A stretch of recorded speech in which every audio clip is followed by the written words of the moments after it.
اللهم صل على محمد وعلى محمد. اللهم صل على سيدنا محمد وعلى سيدنا محمد. اللهم صل على سيدنا محمد وعلى سيدنا محمد. اللهم صل على سيدنا محمد وعلى سيدنا محمد. اللهم صل على سيدنا محمد وعلى سيدنا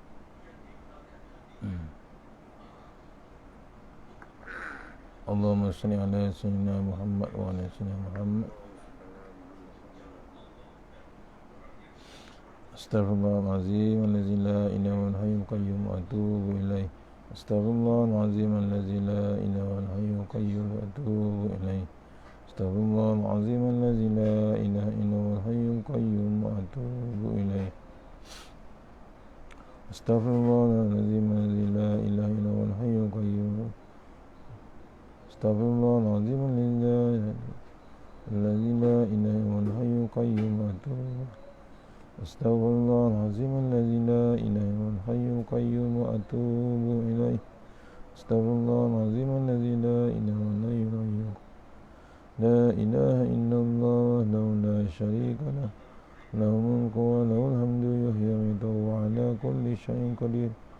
La ilaha illallah la syarika lah. Lahul mulku wa lahul hamdu yuhyi wa yumiitu wa ala kulli syai'in. La ilaha illallah wahdahu la syarika lah. Lahul mulku wa lahul hamdu yuhyi wa yumiitu wa ala kulli syai'in qadir.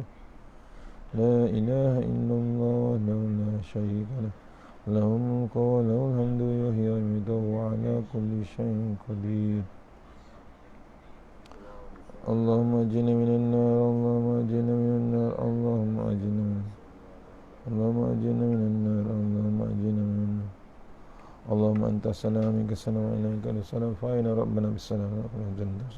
Tabarakta rabbana wa ta'ala tazalluka. Allahumma salli ala Muhammad wa ala ali Muhammad. Assalamualaikum warahmatullahi wabarakatuh. Alhamdulillah alamin wassalatu wassalamu ala sayyidil mursalin wa ala sahbihi ajma'in. A'udzu billahi minan nar min syarril kufar min ghadabil jabbar.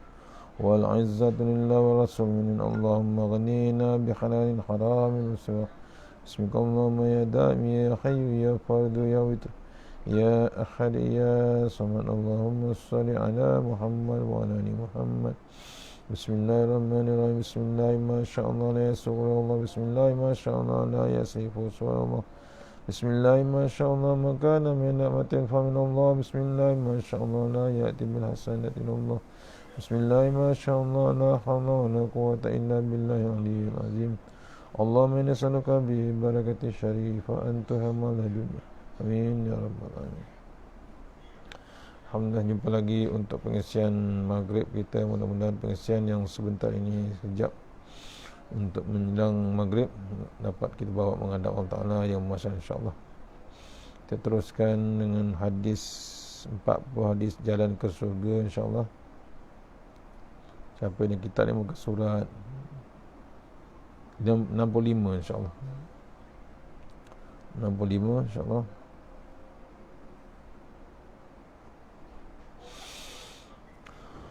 Hadis yang ke-26 insya-Allah. Hadis yang ke-26.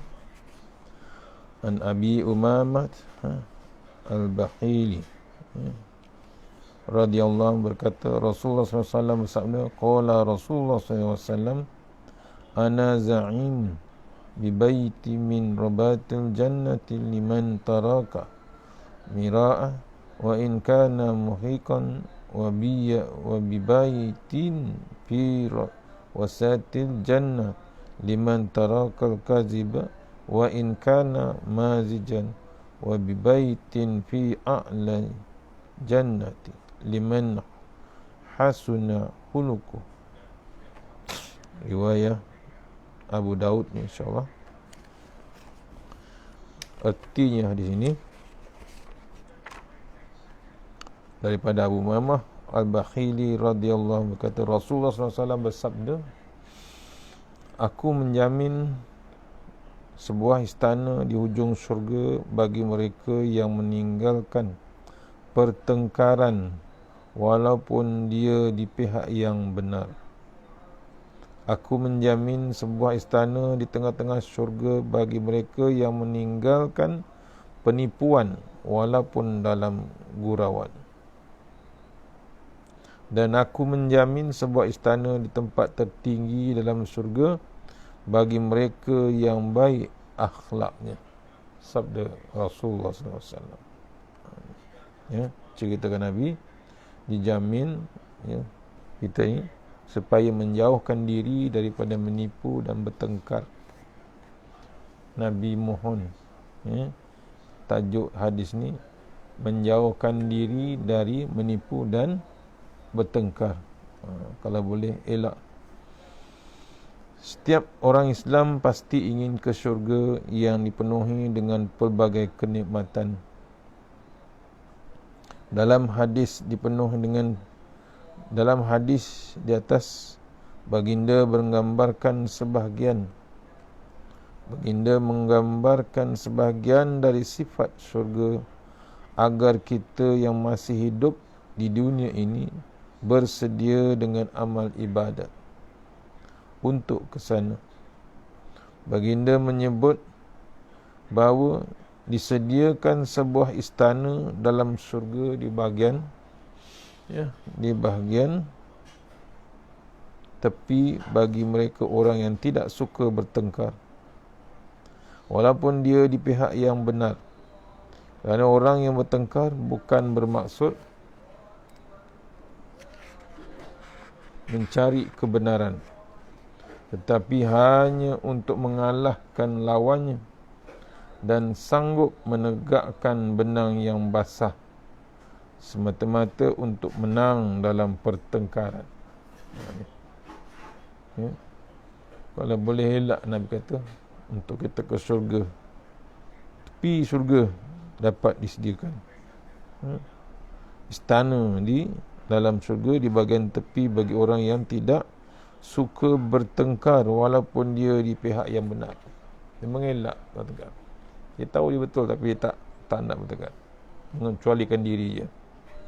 Tetapi hanya orang yang mencari kebenaran ni, kalau dia teruskan juga dia mencari kebenaran, tetapi hanya untuk mengalahkan lawan niatnya dan sanggup menegakkan benang yang basah semata-mata untuk menang dalam pertengkaran. Itu tujuan kuatnya. Allah juga menyediakan sebuah istana di tengah syurga bagi orang yang tidak menipu walaupun dalam gurauan. Disediakan istana yang paling istimewa kepada orang yang berakhlak mulia. Istana mereka berada di tempat yang paling tinggi sesuai dengan kedudukan mereka yang tinggi itu. Akhlak yang hebat, Allah tinggikan istananya di syurga besok. Satu lagi, bergurau macam mana pun dia tak menipu, dia cakap yang benar. Itu pun hebat. Balasannya tak ada. 3 golongan. Satu, mengelak pada bertengkar walaupun dia benar. Satu lagi, golongan yang suka, yang tidak menipu walaupun dalam gurauan. Dan yang ketiga, Allah tinggikan syurganya di syurga besok. Satu lagi golongan yang akhlak dia terlampau istimewa dan tinggi, mulia di sisi Allah Subhanahu Wa Taala. 3 golongan. Dan hadis yang seterusnya berpegang dengan iktiqad. Berpegang dengan iktiqad Ahlus Sunnah wal Jamaah.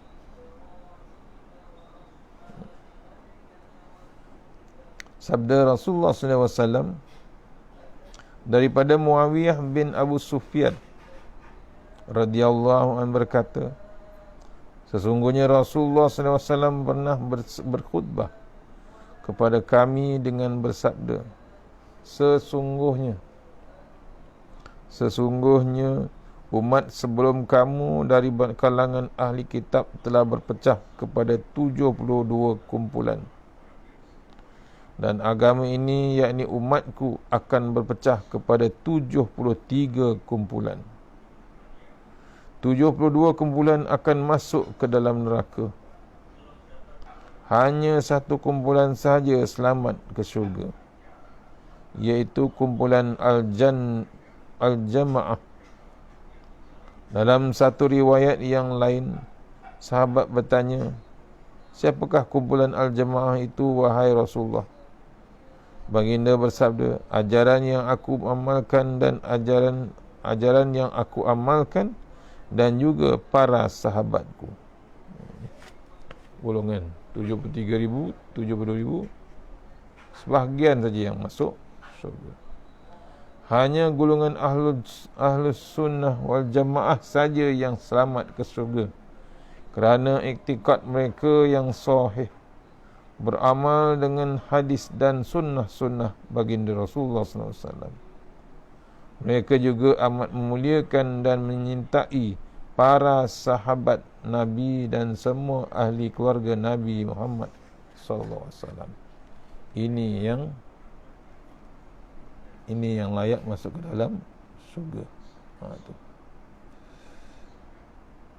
InsyaAllah, satu lagi hadis. Tajuk dia membina masjid.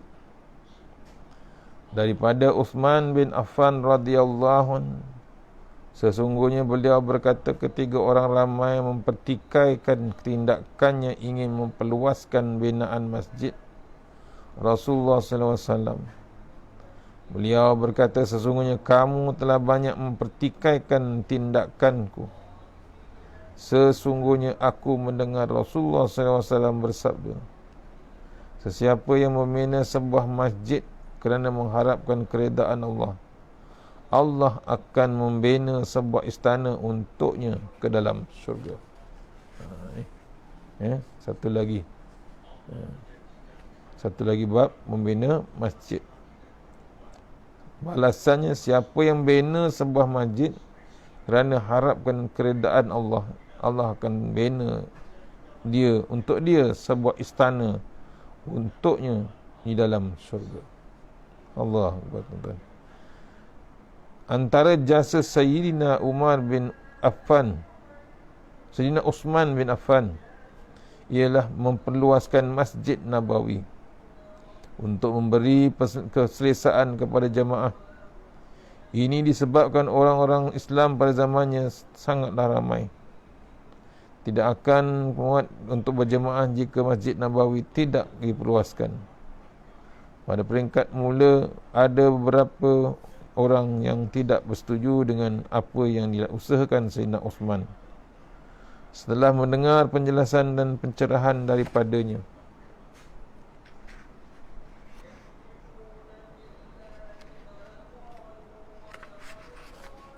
ke surat seterusnya, barulah semua orang setuju dengan tindakan Sayyidina Uthman itu. Hadis di atas juga mengalakkan kita untuk terlibat dalam saham akhirat seperti wakaf. Orang yang berwakaf akan sentiasa merasai kebahagiaan dan kenikmatan di dalam alam barzah nanti. Pahala wakaf itu terus-menerus mengalir kepada mereka selagi masih ada manusia yang bermanfaat, yang memanfaatkan apa yang mereka wakafkan itu.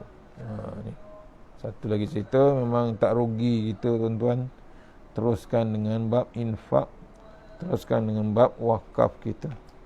Pasal apa? Kita seaman-amannya, sebahagia-bahagianya waktu di alam barzah nanti. Orang yang berwakaf sentiasa bahagia dinikmatkan di alam barzah. Pahala wakaf itu terus menerus mengalir selagi orang yang mengerjakan beribadatnya. Contoh, kalau kita wakafkan masjid ke, binaan masjid ke, tak berhenti balasannya, walaupun kita sudah masuk dalam kubur. Itu kena-kena kita.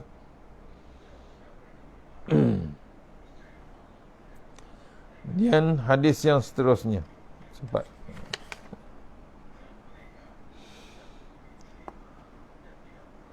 daripada Abu Hurairah radhiyallahu anhu berkata, Rasulullah SAW bersabda, sesiapa yang memberi tangguh, yakni bayaran hutang kepada orang yang tidak mampu bayar, tidak mampu membayar hutang atau menghapuskan hutang itu, nescaya Allah akan menaunginya pada hari kiamat nanti di bawah naungan aras Allah. Pada hari tiada naungan kecuali hanya naungannya. Artinya, maksudnya siapa yang menangguh, contohnya memberi hutang, dia tangguh kawan tu nak bayar. Bukan yang berhutang tu, yang memberi hutang tu menangguhkan bayaran hutang kawan dia tu. Yang tidak mampu, dia tahu dah dia tidak mampu, atau dihapuskan terus hutang tu, dihalalkan terus. Allah akan menaunginya pada hari kiamat dengan sebuah naungan arsy daripada Allah Ta'ala. Tu. Pada apa? Masa tu tiada lagi hari naungan kecuali naungan Allah Ta'ala. Hadis yang kedua daripada Huzaifah, bab hutang juga, radhiyallahu berkata, aku mendengar Rasulullah SAW bersabda, sesungguhnya ada seorang lelaki pada umat terdahulu, malaikat maut datang untuk mencabut nyawanya. Malaikat berkata, adakah kamu pernah melakukan amalan kebaikan? Lelaki itu menjawab, saya tidak tahu. Kemudian lelaki itu suruh berfikir, beliau kemudiannya berkata, saya tidak mengetahui ataupun tidak ingat amalan kebaikan yang pernah saya lakukan sedikit pun, kecuali saya pernah berurus niaga dengan orang lain ketika di dunia. Saya memberi tangguh kepada orang yang berhutang sekiranya dia ada kemampuan untuk membayarnya. Saya akan menggugurkan hutang terhadap mereka yang tidak mampu membayar hutang. Lalu Allah memasukkan lelaki ini ke dalam syurga. Nampak? Tu hebatnya. Kalau dia tahulah orang tu tak boleh bayar hutang, dia boleh hapuskan hutang tu, digugurkan hutang tu.